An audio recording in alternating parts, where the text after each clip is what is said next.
Welcome to the Exam Study Expert Podcast, helping you hit the grades of your dreams at school, college, and university through the science of fast learning and lasting memory, the psychology of study productivity, and the secrets to great exam technique. And now your host, the Cambridge University trained psychologist who's dedicated his life to helping students study better and outsmart their exams, William Wadsworth. Hello and welcome back to the Exam Study Expert Podcast. Have you ever wanted to be good at maths? Or perhaps you are one of those people that feels they're naturally good at maths, but we want to take your skill to the next level? Then you're in the right place, because my guest today is Joachim Cassel. Joachim's a graduate of Cambridge University, where he read maths, one of the world's most competitive mathematics courses at university. And in the decades since he graduated, he's spent nearly 10,000 hours tutoring students one-on-one and getting absolutely rave reviews in coaching them in their maths for major exams and getting them into university. I came away from the conversation absolutely buzzing because we'd broken down so many fantastic strategies for just becoming a better maths student, whether that's the mindset you want to have, whether that's how to go about getting your head around things when you don't understand it, whether that's how to practice effectively, exam technique for maths exams. There's so much good stuff in here. I think you're going to take a lot away from this and probably come back and listen to it once or twice more. So without further ado, let me introduce Joachim Cassel. Joachim, a very warm welcome to the Exam Study Expert Podcast. Thank you very much. It's great to have you here. So I think probably what would be helpful to talk about to start with is just a little bit about people's mindset towards studying maths. What do you think people should have in mind when they're thinking about maths as a subject? Well, I guess, especially focusing on people that struggle with maths, I think a lot of students see a maths problem, are taught something or are told something for the first time, and it doesn't really click. And that is obviously a challenge, and it's quite hard to surpass that. Yeah. I think what I always try to instill in my students is this mindset that maths, it's like a language, isn't it? Think about French, think about Spanish. If you're taught a new word, if you're taught how to conjugate a verb, maybe that's difficult. Maybe you understand it, but fast forward a day or two, it's gone, isn't it? Sure. With maths, it's exactly the same. You might be told something that makes sense, might be told something that it doesn't, but with time, with practice, it will come. And you need that time of practice.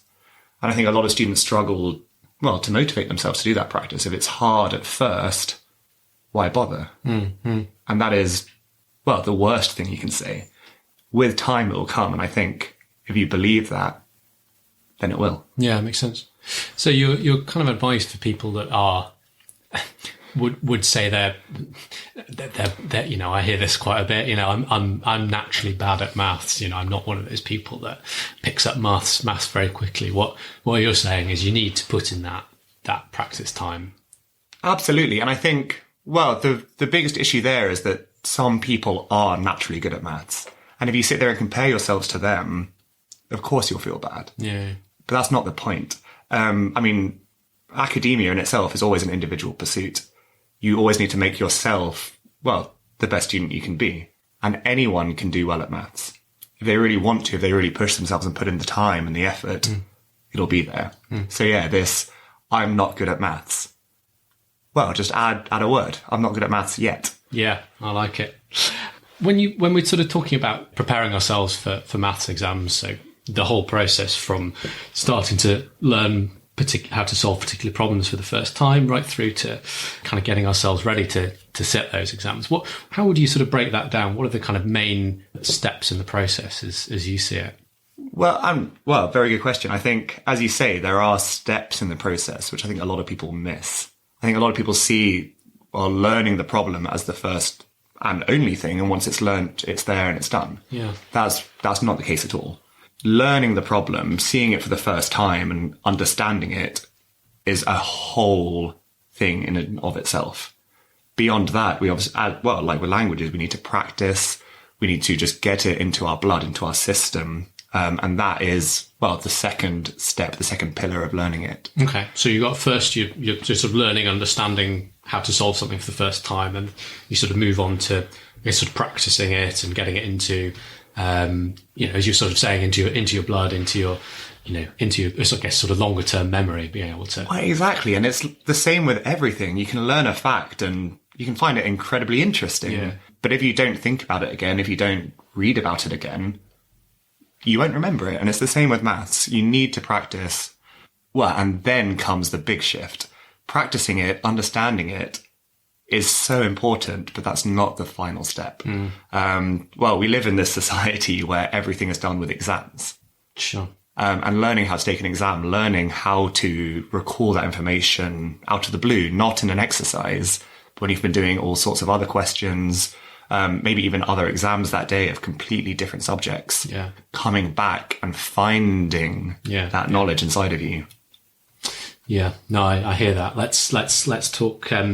Let's talk in some more detail about the different steps that sort of break this down a little bit. So, first one was kind of learning and understanding, wasn't it? So that's let's say I'm a student who is perhaps struggling to learn a new topic in maths. So I'm coming home in the evenings. I haven't really understood what's gone on in the lessons. Yeah. What do I do? Where do I start? Well, I think the first thing to do is ask for help. Okay. There's a huge amount of help around you, whether it's your parents or your friends, siblings, or just the textbook itself.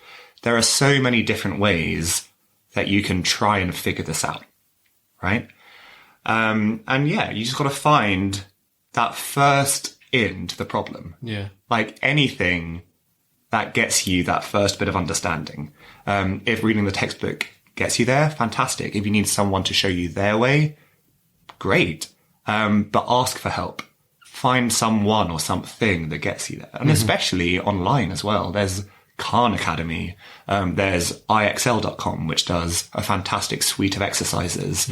And when you can't complete them, they give you a lesson. They kind of talk you through how it works. You need that first basis of understanding. And from there, you can grow, you can build it.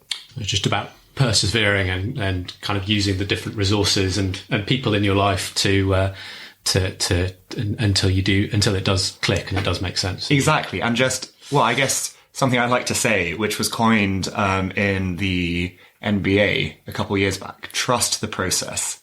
Yeah. Just know that it will come. Don't give up, persevere, find that first bit of understanding, and it will just, waterfall from there. Yeah. Yeah, I love that. That's really powerful. So these are, I guess, for kind of listeners outside the States, these are the elite basketball players of America. Exactly. I mean, it's a fantastic story. It's this small team that just very slowly built up the good players, the young players, and for years they didn't do very well until suddenly they were top of the league. Trust the process. Just know that it might take a bit of time. It might not feel like it's working at the start, but it will. Yeah, just relax and don't panic. Just keep pushing. Yeah. Exactly. Cool. I like that. Anything else you'd say to help on that initial stage, the initial kind of learning, understanding? I think, it's just perseverance. I think especially when you get to university, a lot of what you need to do is read academic texts, right? And that is very different from reading a novel, reading any sort of literature. Right. It's a lot denser, and the only thing that you're ever taught is to read it slowly. Right. I think a lot of people might skim read a problem, a solution, and not get it, and then give up. Absolutely not. No, go through sentence by sentence, line by line for a maths problem. Know what's happening at every stage. I think a lot of people just worry if they're looking at a small problem and it's taking them 5 minutes to read through it, that they're doing something wrong. No, if you can get the understanding, it is the most important thing to do. Slow yourself down, do it properly, and the understanding will come.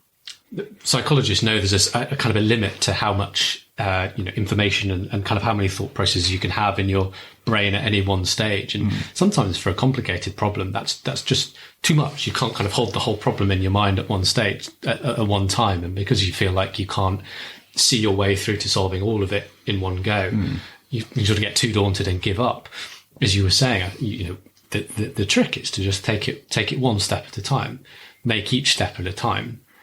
And then once you're comfortable with each step, then you can start to draw it together and build it back up into that overall procedure. Exactly. And even at GCSE, just a quick word for my friends around the world. Joachim and myself are both based in the UK, where we take GCSEs at age 16 and A-levels age 18.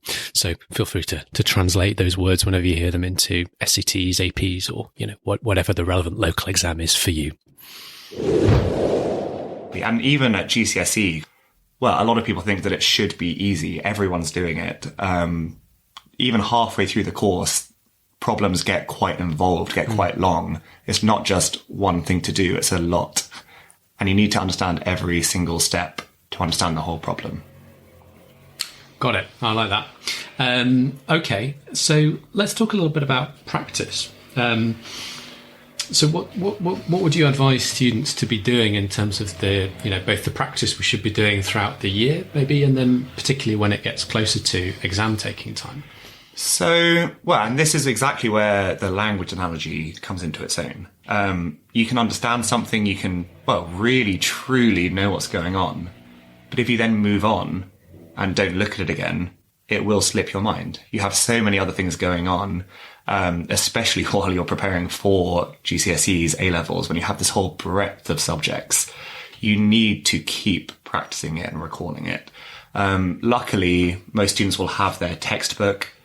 They'll have a whole suite of exercises, each of which will have a lot of questions, and they can go back to that and just practice it. Usually the first 2 or 3, it'll take a bit of time. It'll take a bit of time to remember how it works and what you're supposed to do. But then once you're in the rhythm, you can just keep going. The other fantastic thing about the brain, well, fantastic but terrible, is that it forgets. Sure. So if you do one exercise, it's not over. Come back to it in a month and you won't remember the exercise. You can do it again. You can keep putting it into your memory. And over time, it will become natural. So what would your recommendation be then? We kind of try and schedule in a review every kind of week or every month or so to kind of go back and do some practice on what you were covering in the past. Well, quite. And I think having a syllabus in front of you will be incredibly useful. When you just kind of go and hope to remember what you need to remember, you'll get some things in there, but a lot will slip. If you are looking at this sheet of things you have to know for your exams and you see Pythagoras' theorem. Yeah. If you've just spotted that and you're like, oh, I can't remember how that works. Yeah. That is a huge red flag that you need to go back and look at it. Yeah. Having that visual reminder of what you need to know and what you need to be revising is so useful. So having a hard copy of that exam syllabus in front of you, what the examiners say they're going to test you on. Quite. And then tick things off as you do practice on them 1 month, and then you sort of need to tick them off again another month or 2. And even if you're not actively reading through it and just thinking, do I know this? Do I know this? Do I know this? The fact that it's on your wall, the fact that you're seeing it every day, you'll just remember these topics and you'll subconsciously be thinking about how they work and what they do. Yeah. And so when you look back at it, this all has been happening in the background. You'll have been doing a lot more than you think. And the ones that aren't as secure will be a lot more obvious. Makes sense.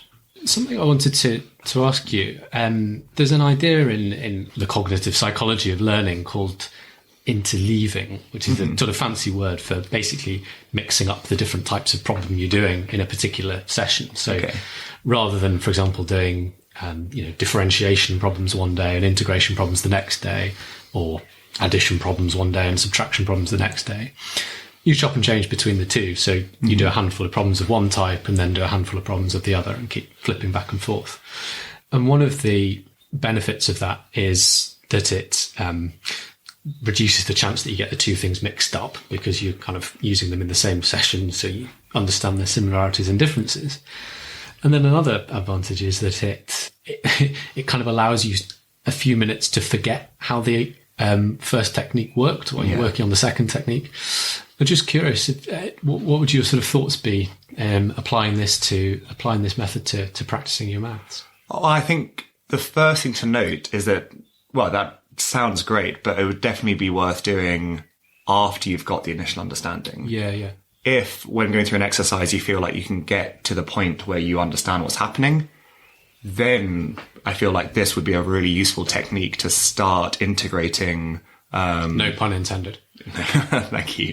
Exactly, integrating this idea that you're going to have to come to these problems cold in an exam.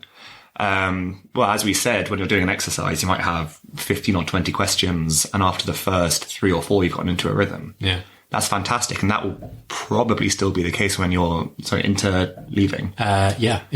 Interleaving. So exactly, if you then bring it down, if you only have 8 problems, and you kind of chop and change, you practice, those 2 or 3 questions to get into the rhythm. You get out of your rhythm and then get back into it. Yeah. Because by the end of the year, by your exam, you're not going to have 2 or 3 questions. You're going to need to be in that rhythm immediately. So that sounds fantastic, especially when you're a bit further out from learning the topic, but not quite at exam season yet. Makes sense. It sounds like that's probably a pretty good point to segue into talking about the final run into exams itself, is it? Ooh, quite. And this is the big one. I think a lot of people don't give this enough credit, but, how are you graded at the end of the year? Exams. We need to be able to nail these exams to, hit the targets that we've set ourselves and that, maybe the people around us have set as well. Sure. But quite. And exam practice. So I generally tutor students towards GCSEs, A-levels and other exams of that ilk. Sure. And what is absolutely invaluable is looking at past papers. There's a huge amount of resources online, no matter what exam board you're studying, if it's Edexcel, OCR, AQA. Obviously, with the recent renovations in A-levels, it's not going to be the exact style of exam you're looking at. But the idea of sitting down and spending an hour and a half or 2 hours looking at a paper and just working your way through, it's just a completely different technique than an exercise. Yeah. An exam technique itself, as you've spent a lot of time studying, sure, is its own thing. Yeah. Getting comfortable, seeing all these problems, getting a bit flummoxed, getting a bit put on edge, but then finding your way through. I like to talk about immunising people against the stresses they'll face on the day itself. The more you can expose yourself to those challenges, not in the exam hall, and deal with being flummoxed quite in advance of the exam hall, the better prepared you'll be for how it'll be on the day. Exactly. And if you just have the confidence that you can work through any issues, you'll know you'll be able to do it on the day. Exactly. So when we're doing our past papers, what's your view on doing them closed books and not allowing yourself to refer back to your notes versus doing them with your notes, or perhaps dipping into your notes if you get really stuck? What's your view on that? I mean, the best thing to do, I would say, is build towards exactly the exam day. Build towards exact exam conditions. At the beginning of exam season, when you're revising, you don't want to just lock yourself in a room with no notes and nothing and spend an hour and a half just panicking. Sure. That's not going to be useful in any way. But one of the best things about these resource libraries is that they go back years and years and years. I think for A-levels, it goes back to about 2002. Wow. So 17 years of past papers, and back in the day where there were 2 sets of exam periods in the year. Yeah. So even more. You have a huge amount of volume that you can look at. So at the beginning, if you're keeping your notes there, if you're getting used to the style of exam while being in a much more safe space where you can look at your notes, you can remind yourself when you come across these problems cold. That is a very good way to get into the rhythm of the exam. And then as you work through the past papers, slowly phasing those out. One of the most fantastic things to do is to have your notes to hand, but don't look at them. Trust yourself. Trust that even if it doesn't feel like it, you can recall it. It is in there somewhere. So just find it, or find something that sounds right, that feels right. And then after you've done the question, after you've tried it, you can look back at your notes, see what happened, what was supposed to happen at least, and kind of fill in the blanks, fix those little bits that maybe didn't go to plan. Yeah, I love that. Probably one of the most important things I kind of talk about in the science of how we should be learning is that idea of just practicing remembering stuff is incredibly powerful for actually getting things into long-term memory. And giving yourself that feedback afterwards. If you didn't quite get it right, like 100% on board with what you're saying, give yourself that chance to try remembering it. And you know what, even if you've given it a fantastic go and you've made some mistakes, you'll learn from it. The act of practice in itself is really helpful, even if you don't quite get the answer. And the act of making mistakes is really helpful. Sure. Especially, well, a lot of people are very self-critical. Yeah. I think when you make a mistake and you correct it yourself, when you see what it was supposed to be, that sticks with you a lot more than just doing something right. Agreed. And if you see that mistake, if you fix it, then the next time you stumble across that path and this red flag just flies up in your head, you know something's gone wrong. Yeah. But now you have the tools to fix it. Yeah. Yeah. So using past papers, I guess you're sort of implicitly saying in conjunction with the mark scheme and making sure you got the marks. Exactly. But in conjunction, noting that you should not have the mark scheme there to just like take these hints, take these tips as you go. Yeah. Finish the question and then look back. Yeah. Yeah. No, for sure. Cool. That's really good stuff. Thank you. Anything else on exam? Perhaps when you're actually in the exam hall, do you have any suggestions for how people should, either manage their time or the order in which they should tackle questions? Sort of any advice around that might be helpful for. I think being clued up about how the exam works is vital. Take GCSEs for example. You have 2 hours. And there are often, 24 questions on the paper. So you kind of have, 4 minutes per question with enough time to check at the end. That's not a huge amount. Going back to this recall as well, obviously every single question is on a different topic. So you're jumping and jumping and jumping, and you never really have the chance to get into a rhythm as you would have done in exercises. Often you will come across a question that you can't answer, or you just can't quite recall what you're supposed to do. You can move on. You can skip that question. You can come back. Another really useful thing, if there are certain equations or topics that you struggle with and you struggle with, writing a couple of crib notes at the beginning of the paper. Obviously, before you go into the exam, you can have your notes up until about, half an hour before you're lining up. Obviously you can't take anything into the exam. No. Definitely not. But you can be revising, just before lining up and going into the exam hall. You can give yourself, a half an hour break to remember something that you struggle with. You can write that down right at the beginning, and then it's there to reference when you need it. I just want to dive in with a couple of quick clarifications. So I don't want people writing in for the wrong reasons. Just to clarify, what we're talking about here is not taking notes into the exam, but rather when you get into the exam, taking a sheet of rough paper. There's often rough paper provided in exams, and then just writing down some of the key formulas that you think you're likely to forget or that you sometimes struggle to remember. And as Joachim said, one of the benefits of that is that you can refresh your memory of some of those formulas in the morning before your exam, so that it's still quite fresh in memory. Though that, of course, that doesn't replace doing spaced work over a period of weeks or even months leading up to a significant exam. That's always the best way to go for long-term memory. And it's not just about the memory. There are a couple of other interesting benefits to using this tactic that I'm about to say. Yeah, no, I remember doing that sometimes for exams. And the reason I loved doing that was a couple of things. One, it kind of gives you that comfort that this is something you struggle with, and you've already got it right. If that question comes up, you've already got the marks because you've written down the formula, and the rest of it's just sort of plugging the numbers in and working it through. And then the other thing is, as you get into high level exams where the sets of formulas you're being asked to remember are perhaps a bit more complicated, sometimes they often go in groups. So I found it was easier to remember all 4 formulas that go together in a set, and write those down all together rather than just try and figure out one when the question comes up on it.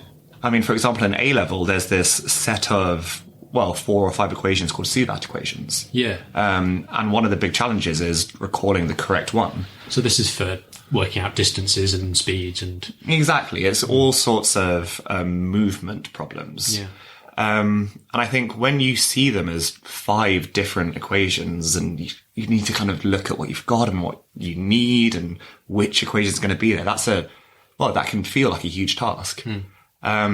If you just sit there and, when you're revising and say, here is this box of equations, just one big box of equations, something inside of you just says, this is one thing to remember.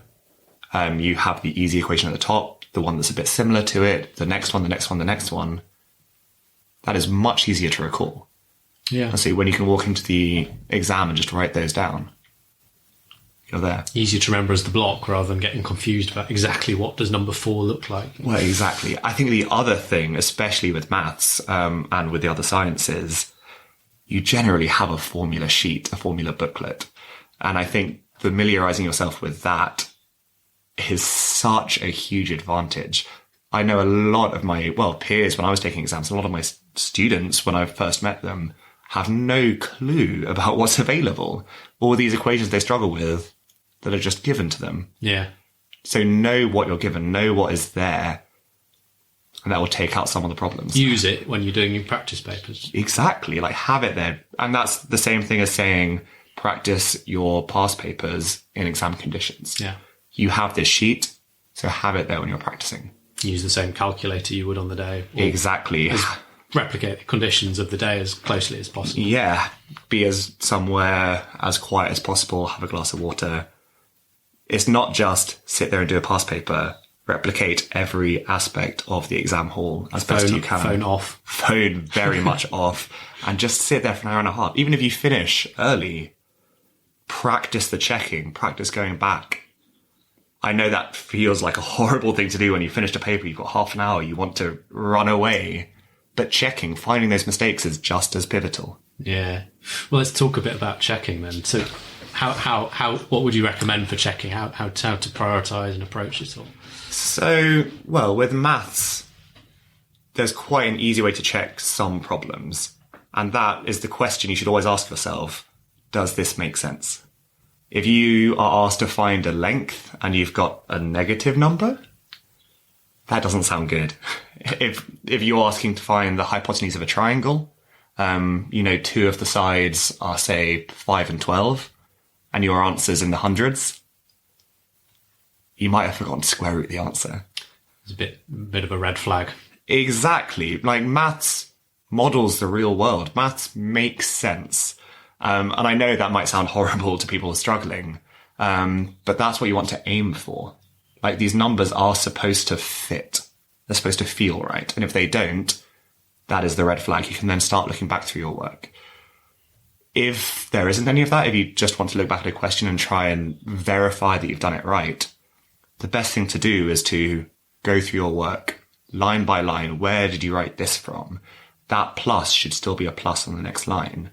It's easy to just look over a sheet and think, yeah, that's fine. But what are you going to find if you do that?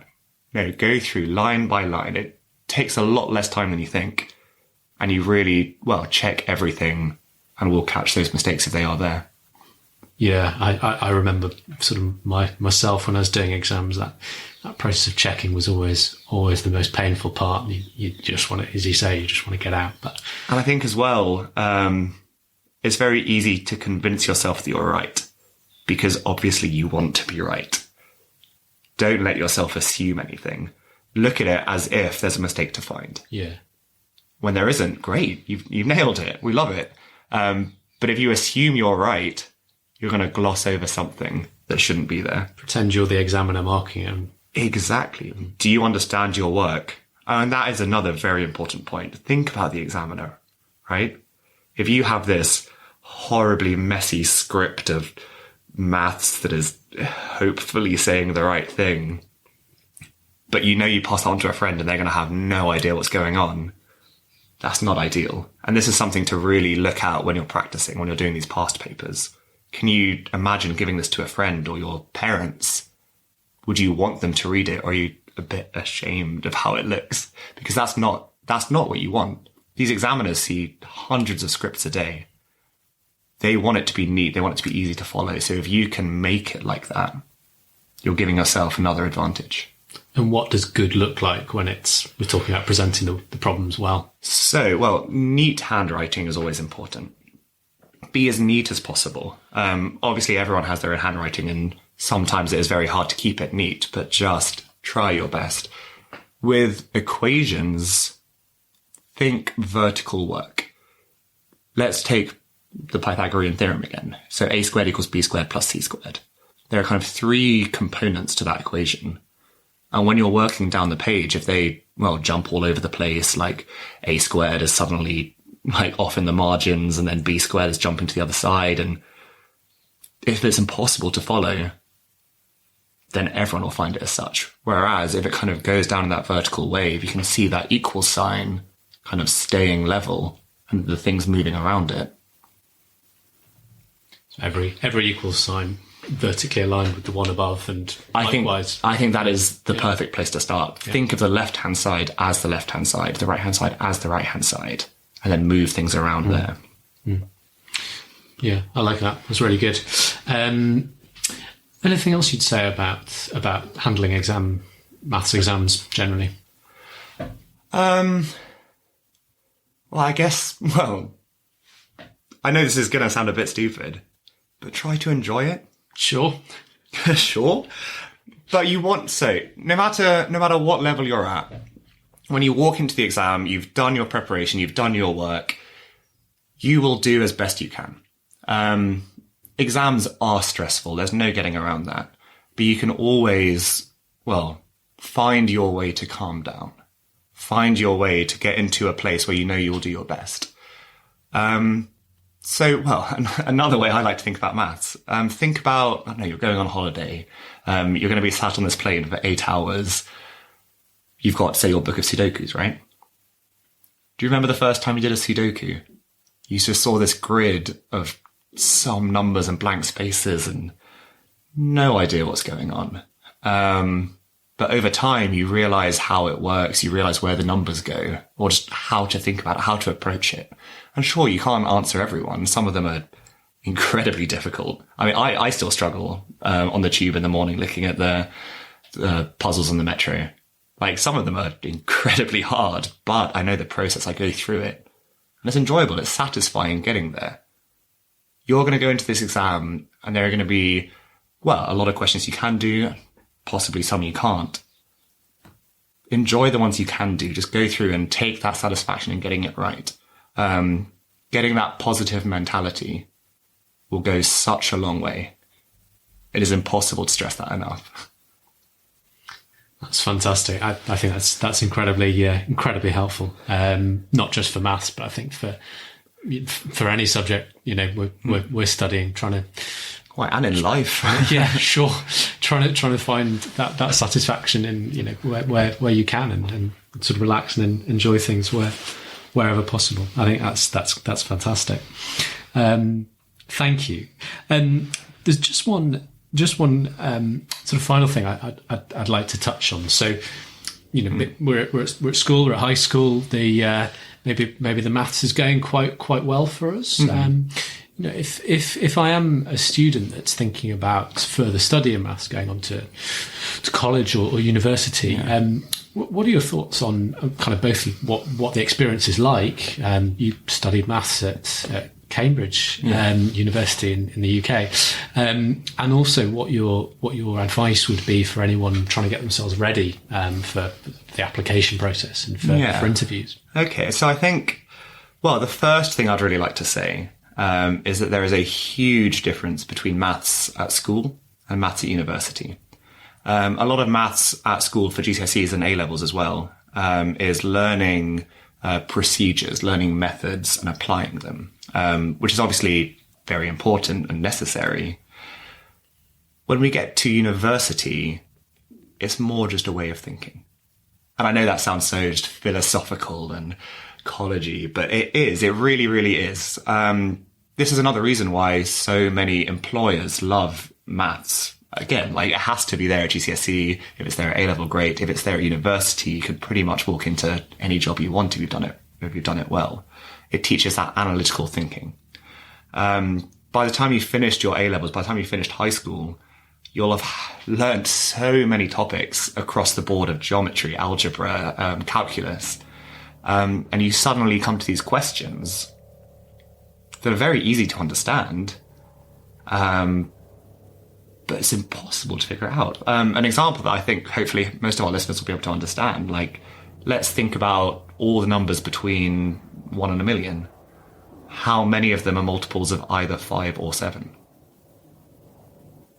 Tough question. Tough. Easy to understand, though. You know what I'm asking. Yeah. We can count a couple. 5, 7, 10, 14, 15. Yeah. All of these fit the bill. But how many are there? We have this understanding of numbers. We know how to work with triangles and circles and everything, but what's going to be useful here? How do we approach this question? How do we work with it? And that is the biggest thing about university. It is, well, just using this world of mathematics, this language that you've learnt, and where can you take it? What can you do with it? So I'd say that is the biggest difference. That is kind of what you're aiming for. When you're preparing, the best thing you can do is just push and push and push. So if you're hoping to apply for college or university to study maths, you've probably, understood most of the curriculum at school. You've understood it, you've enjoyed it, hopefully, and you're very comfortable. Push yourself further. There are so many resources, books for one. And a fantastic place to start is a very short introduction to mathematics. The very short introduction series are just amazing in general. The mathematics one teaches you that first instance of thinking. There are problems where there's this huge school wiggly line and a dot in the middle. And it asks if the dot is contained within the shape. Again, such an easy question to understand, but when you're looking at it, it's incredibly difficult to actually figure out whether it's inside or outside because of how many layers and overlapping things this squiggly line has. Sounds cool. We can put a link to the book in the show notes. Fantastic. And I think it's only 80 pages. And I know a lot of mathematicians kind of shy away from reading, but it's fantastic. In the UK, we obviously have the Maths Challenge, and it's quite easy to find past papers of the Olympiads, at all levels, even going up to British Olympiad, which is phenomenally hard. I still struggle with half the problems. And just trying to do as much maths as possible outside, above and beyond the curriculum. That is what gets you there. And similarly, TED Talks, YouTube, Khan Academy. There's so much you can do. If you're truly passionate about it, it'll just continue to spark the passion. And I think it'll actually open you up for that first time. You'll realize what the world of mathematics looks like, and that will be an incredibly exciting thing. I love that. Joachim, thank you so much. This has been such a fascinating conversation, and I think I'm going to take a lot from this, and I know a lot of people listening will as well. So thank you. Thank you for having me. I always kind of close with a question about if you were able to go back to that point where you are, back at school, back at high school, studying maths, and you're able to give your 15, 16-year-old self a piece of advice for studies in academia, what would it be? What would you say? Whoa, that's a big question. I mean, if I had myself to mentor myself back then, that would be amazing. I think something that I've found hugely useful recently, and I would have loved to have learnt this 10 years ago while I was still at school. The cheap thrills are really worth it. I know how tempting it is to watch that extra TV show, to play the game for the extra hour.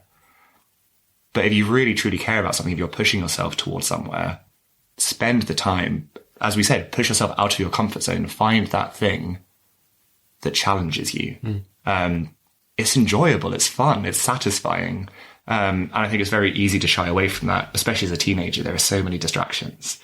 But just, and again, trust the process. Have faith that if you don't understand something, you can get there, you can make it work. Even now, I think, so I do a lot of mentoring and teaching for university students. And I've been teaching a couple of courses that I didn't understand while I was a student. But here I am reading back over it and seeing how it works, why it works, and renewing that interest and sparking that passion again. It's incredible. And I wish I could have seen that back in the day. That's amazing. I think that's a fantastic note to end on. Thank you once again so much. So I'm sure there'll be people listening that are kind of interested in finding out a bit more about you and what you do. You sort of mentioned a couple of times you do work with students at a range of levels. Where could people find you if they're interested? My company is called Oxbridge Global, and you can find us at www.oxbridgeglobaltutors.com. Generally, we work with, roughly 16 to 20-year-olds, and we kind of mentor and teach. We help a lot of international students come to the UK. Obviously, this is a bit of a mecca of education, and especially, maths at Cambridge is seen globally as the absolute pinnacle. The application process itself is quite a nightmare as well, especially if you're not from this country. So we've helped a lot of students in maths and maths-related subjects apply here. And similarly, just mentoring students. Some of the most satisfying, incredible work I've done has been with 16, 17-year-olds that really want to push themselves as far as they can mathematically, and helping them, see their potential and reach that potential, and then get into Oxford or Cambridge or any other top university, including the Ivy League. So www.oxbridgeglobaltutors.com. Amazing. That's fantastic. And we'll again put that link for people in the show notes. Fantastic. Joachim, thanks once again. It's been an absolute pleasure talking to you. Thank you so much. Thank you.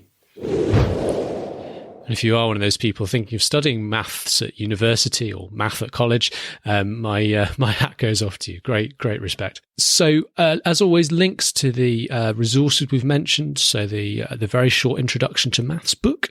I'll put a link to the Khan Academy as well. And of course, Joachim's website, Oxbridge Global Tutors, all can be in the show notes. And that's a wrap for today. I hope you got a huge amount out of the episode. I'm certainly going to be remembering a few of these hints and tips for my own work with students.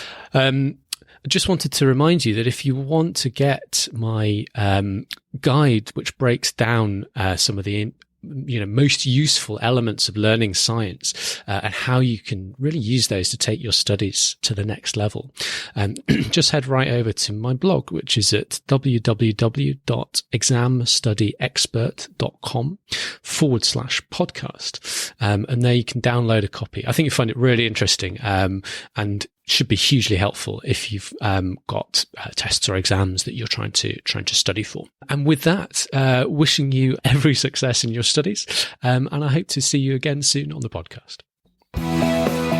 Thanks for listening to the Exam Study Expert podcast. Remember to hit subscribe so you don't miss any future episodes. And please take a moment to write a review for our show in your podcast player.